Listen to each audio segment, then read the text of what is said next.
bersyukur kepada Tuhan memberikan pada pagi hari ini karena kita boleh kembali bersama-sama ada di rumah Tuhan untuk memuji dan membesarkan nama Tuhan. Banyak hal yang Tuhan sudah buat dalam hidup kita. Sebab itu saya undang kita semua bangkit berdiri. Ku bersyukur Bapa. Kita naikkan pujian ini.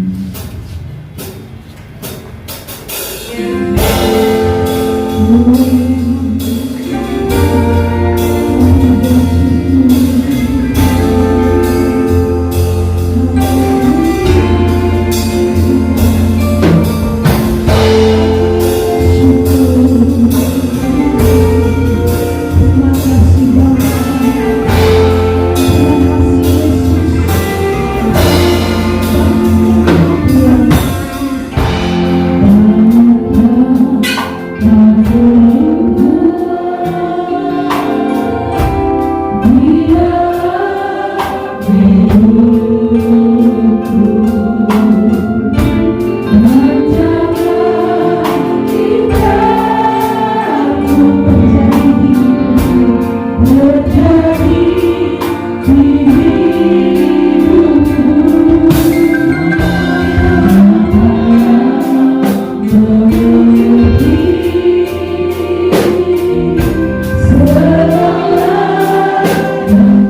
sempurna di dalam hidup kami. Kau tidak pernah tinggalkan kami dalam keadaan apapun. Kau tetap setia mengasihi kami. Kau tetap setia menjaga, memelihara hidup kami anak-anak-Mu. Ampunilah segala kekurangan kelemahan bahkan dosa-dosa kami, sehingga pada pagi hari limpahlah anugerah dan berkat-Mu turun dalam ibadah pada pagi hari. Setiap kami memperoleh berkat ibadah melalui kehadiran-Mu. Hadir Tuhan di tengah-tengah kami. Segala arasi kuasa kegelapan dalam bentuk apapun kami patahkan siasatnya di dalam nama Tuhan Yesus Kristus. Terima kasih Tuhan, terima kasih. Mulaikan dari awal sampai akhir hanya di dalam nama Tuhan Yesus Kristus. Haleluya, amin. Saya berkata dulu, datanglah kebaiknya dengan hati bersyukur.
roh-roh yang tidak berkenan padamu Tuhan, jauhkan dari tempat ini. Kami usir hanya di dalam nama Tuhan Yesus Kristus. Tuhan, terima kasih Bapa, terima kasih Allah kami. Kami berdoa dan mengucap syukur hanya dalam satu nama Yesus Kristus, Tuhan kami yang hidup. Haleluya, haleluya, amin. Masa silakan dulu atau selanjutnya saya serahkan kepada Bapak kita. Sukacita dalam hati kita kalau hari ini kita boleh kembali bersekutu di gereja kita ini. Bapak Ibu saudara kasih Tuhan, firman Tuhan kita membaca dalam Kisah Para Rasul pasal 1 dan ayat 5 dan ayat 8. Kisah Para Rasul pasal 1 kita membaca ayat 5 dan ayat 8. Firman Tuhan saya mau kasih tema adalah hidup dalam karya Roh Kudus. Kisah 1 ayat 5, 1, 2, 3. Sebab Yohanes membaptis dengan air, tetapi tidak lama lagi kamu akan dibaptis dengan Roh Kudus. Ayat 8-nya, tapi kamu akan menerima kuasa kalau Roh Kudus turun ke atas kamu, dan kamu akan menjadi saksiku di Yerusalem dan seluruh Yudea dan Samaria dan sampai ke ujung bumi. Puji Tuhan saudara. Bapak Ibu saudara kasih Tuhan, Roh Kudus membuat kehidupan kekristenan kita menjadi kuat, ya, menjadi dalam kita lalui hidup ini menjadi mengalami kemenangan demi kemenangan. Nah saudara, kehidupan yang berkemenangan ini bagi kita kita ada tugas, ya, sebagai saksi Kristus, dan Roh Kudus yang bekerja melalui hidup kita membuat hidup Kristus itu di dalam hidup kita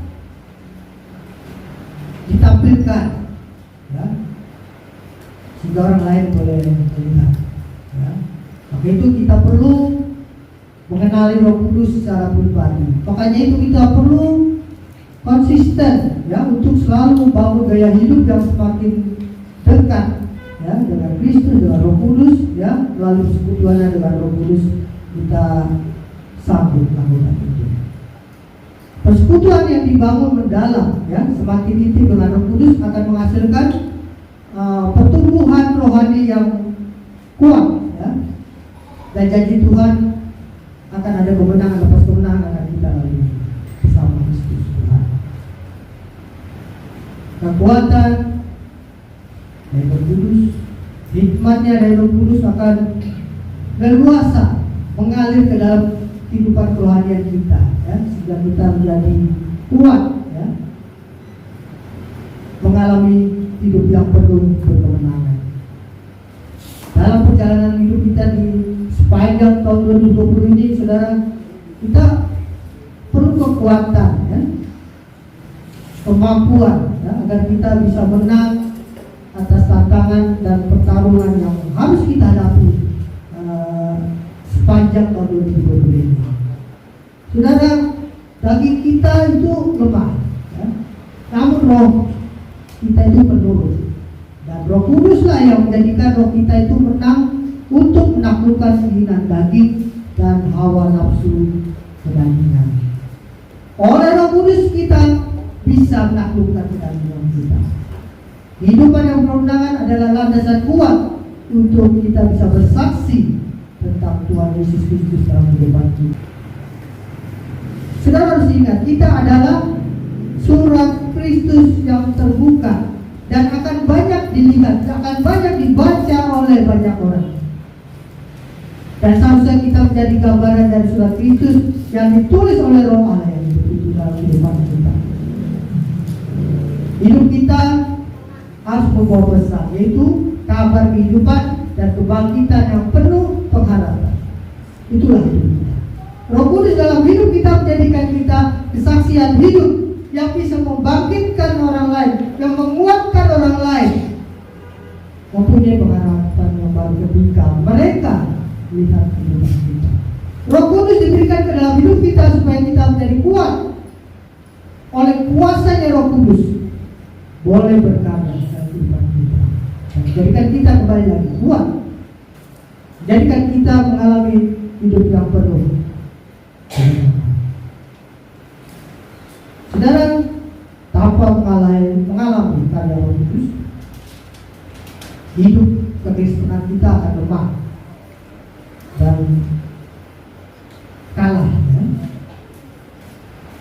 Ada banyak anak-anak Tuhan yang hari-hari ini tidak hidup dalam Roh Kudus.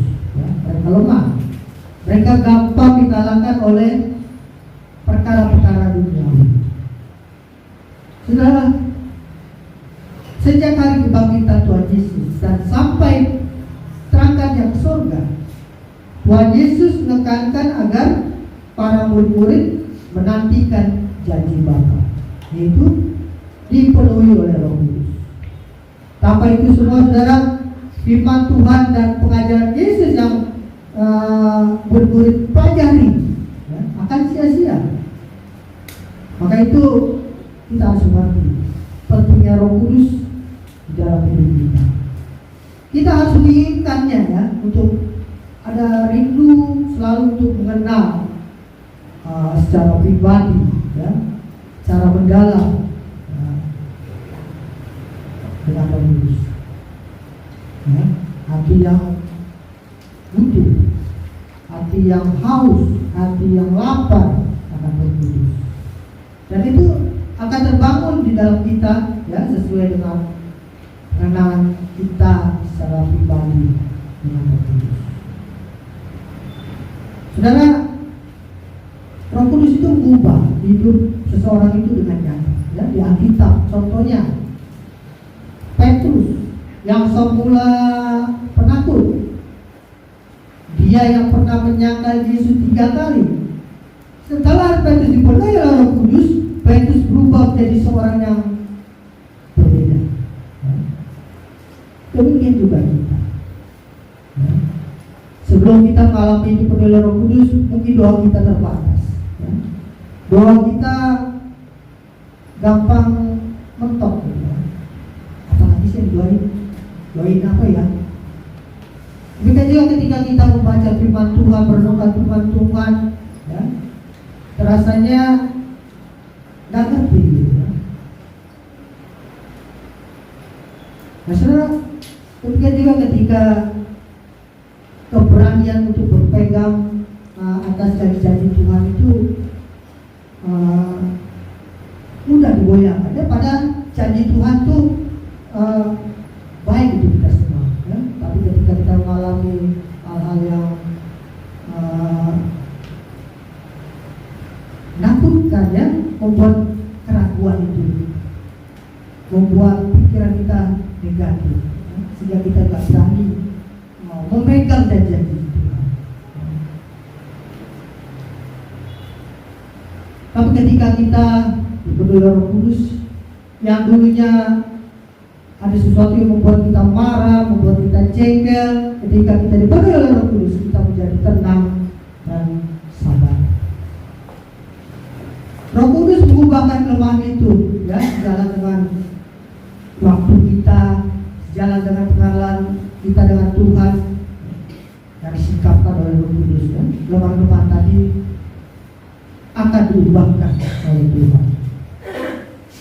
Saudara, Petrus yang penuh oleh Roh Kudus, ya, bangkit menjadi saksi, berani berbicara dengan penuh kuasa, ya, dengan semangat di hari Pentakosta. Ya. Petrus dengan pasti dan berani menjelaskan kepada umat Israel ya, bagaimana penggenapan nubuatan Nabi Joel ratusan tahun yang lalu, ya, tentang pencurahan Roh Kudus. Dengan wibawanya, saudara ya, Petrus menjelaskan bahwa pencurahan Roh Kudus itu esensinya adalah tentang Yesus Kristus sendiri. Ya, dengan gamblang gitu ya, Petrus menyampaikan pesan kesaksian pada hari itu, bahwa Yesus dibangkitkan dari antara orang mati, dan Yesus dimuliakan Allah menjadi Tuhan dan Mesias atas bangsa Israel, atas bangsa-bangsa. Pada hari itu saudara, pemahaman apa yang sudah disampaikan oleh Petrus bertentangan ya dengan apa yang mereka pikirkan ya orang Israel pada saat itu ya. Mereka belum pernah mendengar berita tentang orang mati bisa bangkit ya.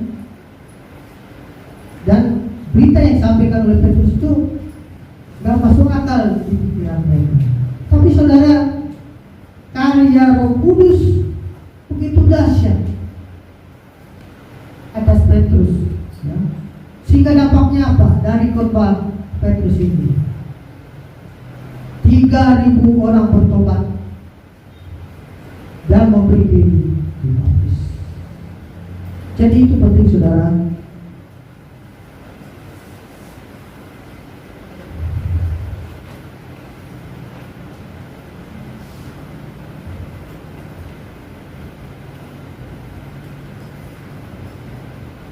Haus dan lapar ya, akan hadirnya Tuhan.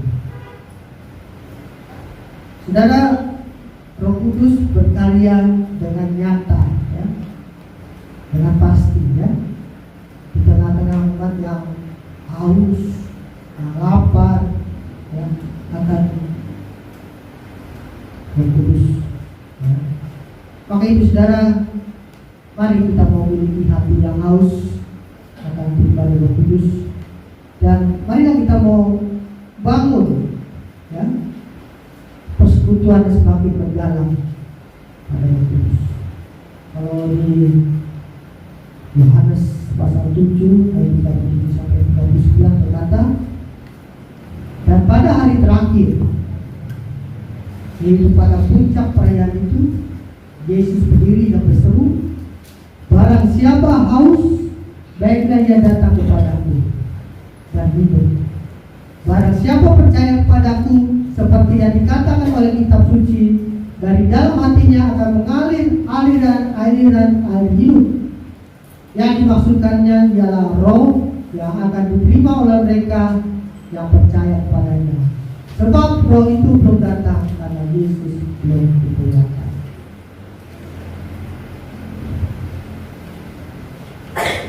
Bapak Ibu kasih Tuhan, hati yang haus maksudnya adalah hati yang rindu, hati yang mau mencari Tuhan ya, dan tekun menantikan Tuhan. Dan itu adalah pilihan dan keputusan untuk membuang ya, untuk menyingkirkan setiap godaan-godaan ya, antara lain kesenangan duniawi, ya, kesenangan daging, keinginan mata yang membuat fokus kita pada Tuhan itu bisa dipilih. Ketika kita haus dan rindu mencari Tuhan, berarti keputusan kita untuk membuang, menyingkirkan setiap godaan, kesenangan daging, keinginan mata yang membuat fokus kita dipilih. Saudara, dunia menawarkan hiburan, ya, kenyamanan yang memanjakan, ya, dan daging kita ingin kita berada di tempat yang nyaman, ya, menikmati apa yang disajikan oleh dunia. Tapi saudara, hati yang dikenyangkan dengan kesenangan dunia akan mematikan rasa haus dan rasa butuh akan Roh Kudus. Saudara, cinta kepada Tuhan itu tidak bisa dibandingkan ya dengan cinta kita dengan ya, cinta Tuhan itu tidak bisa dibandingkan dengan cinta kita pada dunia. Ya. Kalau cinta kepada duniawi pasti akan memadamkan gairah kita kepada Tuhan. Keinginan daging dan keangkuhan hidup memberi makan pada ego manusiawi kita, ya. Dan itu membuat rohani kita mati suri. Tapi sebaliknya saudara, Kalau kita pilih untuk mencari Tuhan dan menolak godaan dan bujukan keinginan daging, maka cinta Tuhan itu akan menyala. Maka haus dan lapar akan kehadiran Tuhan itu begitu bergejolak dalam hidup kita. Dan inilah yang menjadikan kuasa Roh Kudus itu nyata berkarya, nyata bekerja di dalam hidup kita. Maka itu saudara, ambillah keputusan, ya. Kita harus responsif, ya. Kita ambil keputusan untuk turut pada Roh Kudus. Roh Kudus adalah Roh yang mengajar kebenaran. Roh Kudus adalah Roh yang menuntun kita ke dalam kebenaran. Maka itu oleh sebab kita harus hidup dalam kebenaran. Dan kita harus menyadari kehadirannya.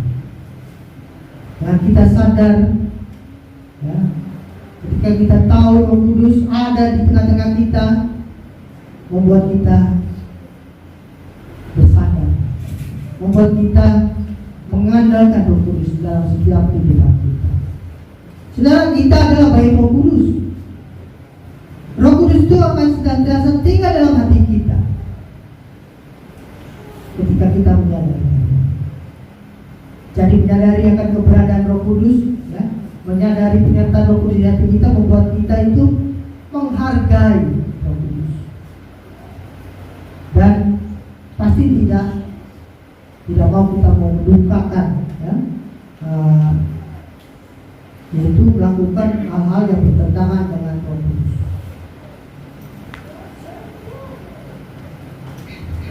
Dan kita harus senantiasa menghormati, mensyukuri akan Roh Kudus.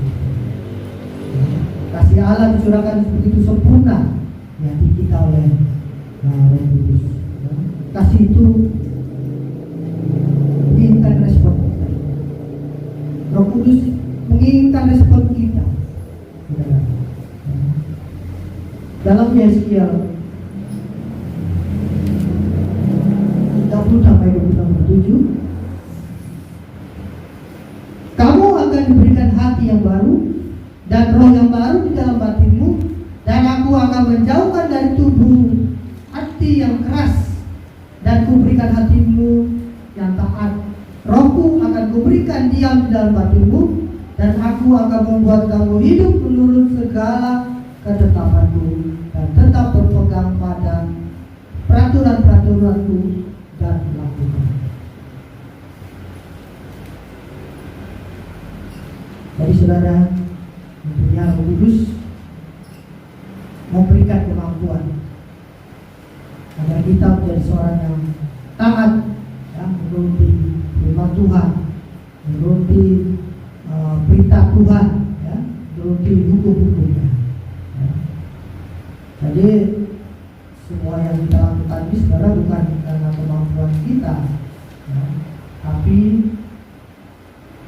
kita sudah diberikan hati yang baru sehingga kita mengalami aliran hidup dan kuasa dari Roh Kudus dalam kehidupan kita. Maka itu saudara, mari alamilah aliran kasih-Nya dengan hidup yang setia dalam hadirat-Nya. Maka kuasa Roh Kudus akan berkarya, bekerja nyata dalam kehidupan kita, sehingga kita menjadi saksi, sehingga kita menjadi surat yang terbuka yang dilihat dan dibaca oleh orang. Haleluya.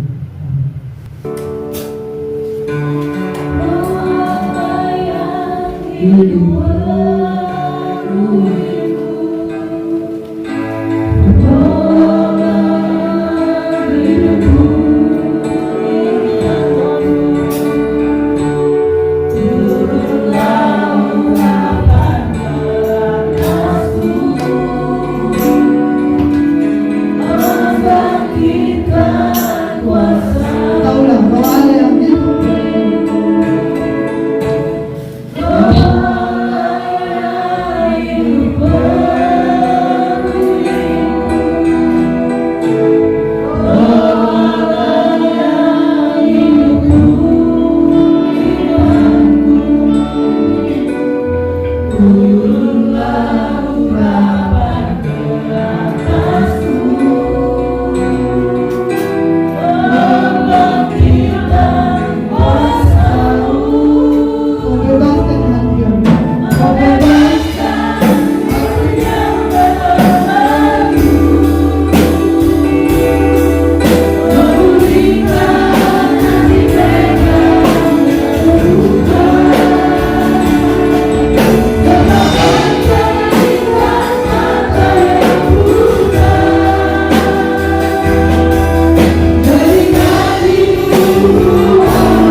akan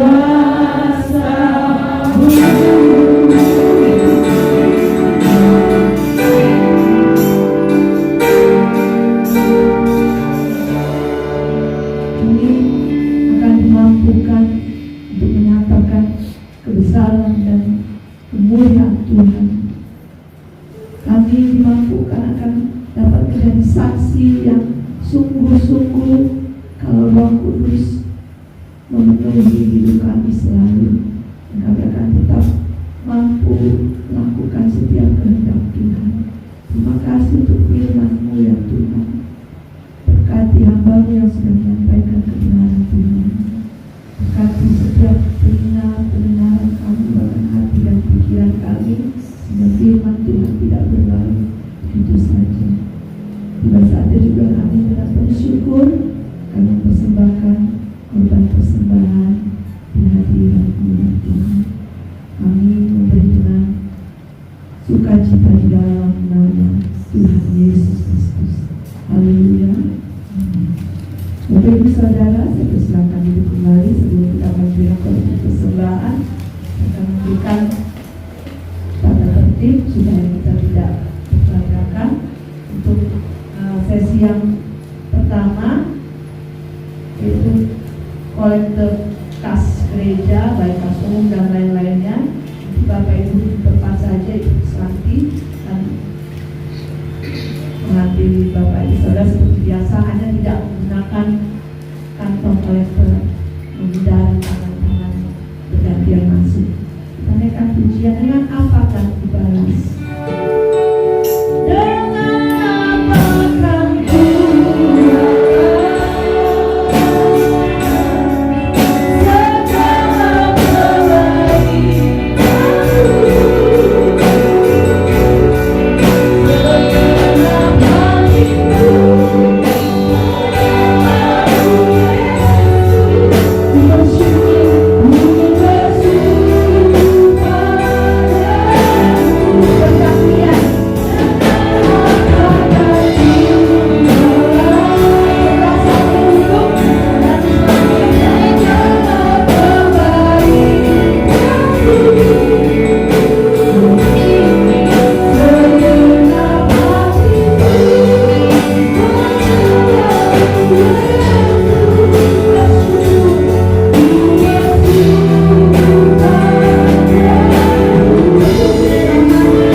Untuk WA itu sesi 1 dan sesi 2 1 orang saja, sama seperti hari ini ya. Mohon maaf tidak langsung saya memberikan contoh ya. WL itu maksimal 20 menit, paling lama selama 20 menit. Kemudian satu sesi ibadah hanya 3 lagu maksimal. Nah, jadi yang biasa 7, 8, 9 lagu itu mohon maaf, kalau dipercaya hanya 3 lagu, ya. Kecuali tadi seperti Bapak Gembala lagu itu lain lagi, tapi yang WL 3 lagu maksimal 20 menit. Untuk WL minggu depan di Panjaitan, singer Ibu Manu PPD dengan Bu Hermon Panjaitan. Ingat itu. Kemudian kolektan sesi 1 seperti Ibu Kiswanti tadi, Bapak Siregar.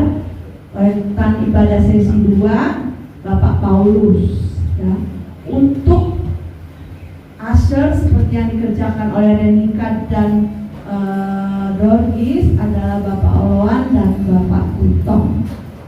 Tinggal bagi saja Bapak Butong mau yang mengecek suhu atau Bapak Oloan yang di depan, silakan komunikasikan.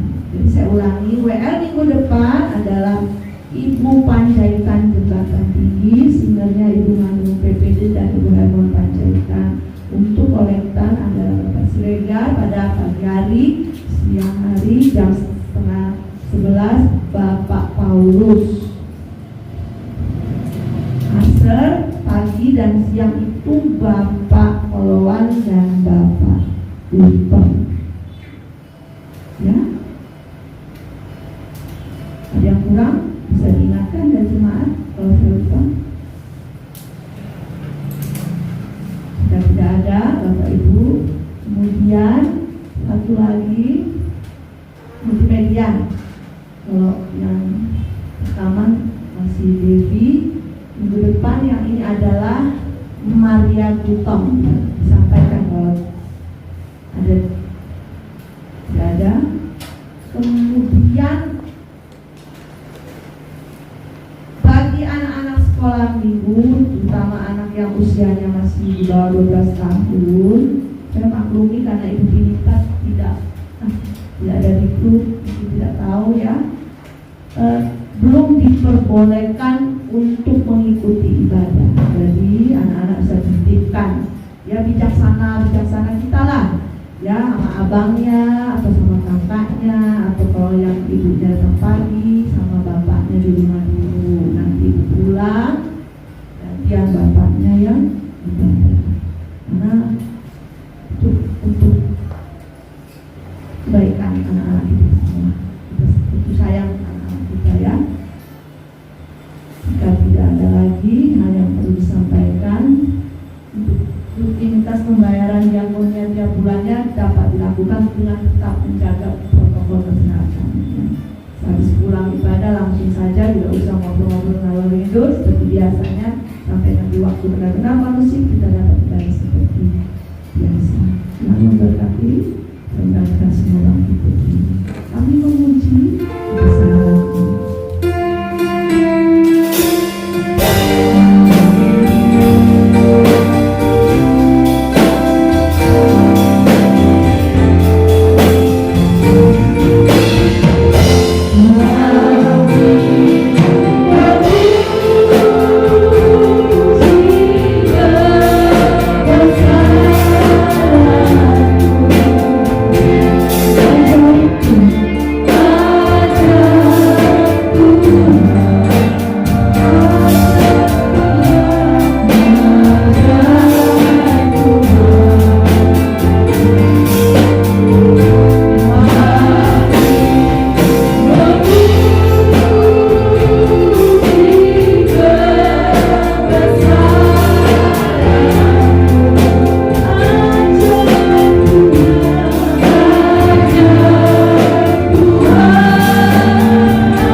Kami ucap syukur pada surga, kesempatan hari ini kami boleh lagi kembali bersekutu untuk memuji dan memuji Tuhan. Terima kasih Allah Roh Kudus yang sudah memberi kami dari awal dan sampai akhir ibadah sesi pertama. Pujian nama Tuhan Yesus, dan kami sudah panjatkan pujian bagi Tuhan dan dengan berdoa menjadi kita yang harum dan dapatnya. Terima kasih. Kami berdoa untuk semua jemaat PPD Serta Jagung, Tuhan berkati dan melindungi jemaat, berkati dalam suatu kerjaan, kehidupan rumah tangga, dan semua kesehatan, kekuatan, apa yang menjadi kebutuhan, marilah Tuhan menjadi penolong bagi kami semua. Dan juga bila ada jemaat yang mengalami sakit tubuh, Tuhan Yesus yang menyembuhkan segala sakit penyakit. Bila ada jemaat yang mengalami kesusahan, duka cita, biarlah sukacita, penghiburan dari Roh Kudus yang akan memberikan hati yang baru sehingga kehidupan mereka boleh mengalami damai sejahtera dan sukacita dari Tuhan. Puji nama Yesus, dan sebentar kami pulang, Tuhan juga tolong pimpin dan tolong semua jemaat masing-masing dengan selamat dan tibakan kembali untuk minggu depan kembali dengan beribadah. Puji nama Yesus, Tuhan berkati semua para pelantaian, pemusik, dan semua jemaat Tuhan juga Tuhan berkati selamat. Dan kami akhiri ibadah pagi hari ini dengan ucapan syukur hanya di dalam nama Yesus Kristus Tuhan Juru Selamat kami. Haleluya. Sudah kasih dalam Tuhan, marilah kita pulang membawa berkat kasih karunia dari Allah Bapa, cinta kasih anaknya Yesus Kristus, pertolongan dan penghiburan di Allah Roh Kudus yang akan menyertai kita sepanjang hari ini, besok, dan sampai selama-lamanya. Kita berkat nama Tuhan Yesus Kristus. Kami berdoa dan berdoa. Haleluya.